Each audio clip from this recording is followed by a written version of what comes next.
আসসালামু আলাইকুম, ওয়েলকাম জামান মাল্টিমিডিয়া। আজকে সকালে ভোর থেকে মোটামুটি ভালোই বৃষ্টি হচ্ছে।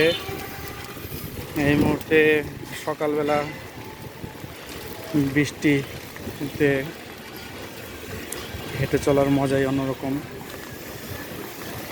অনেক দিন পর বৃষ্টির মাঝে এসেছি আমি। হ্যাঁ, হাতে ছাতা, যদিও বৃষ্টিতে ভেজার মতো তেমন কোনো ইচ্ছে ছিল না। বাইরে একটু কাজ থাকার কারণে বৃষ্টিতে ভিজতে ভিজতে কাজগুলো সারলাম। তো এখন কাজ শেষে বাড়ির উদ্দেশ্যে যাচ্ছি। তো কাজের উছিলায় বৃষ্টিতে ভেজাটা যদিও একটু খারাপ লাগার মতোই ছিল, কিন্তু এখন না, ভেজার পরে এখন আবার একটু ভালোই লাগছে। মাঝে মাঝে আমাদেরকে এরকম ভেজার দরকার আছে। এরকম এমন বিষয়গুলো উপভোগ করা সবারই দরকার।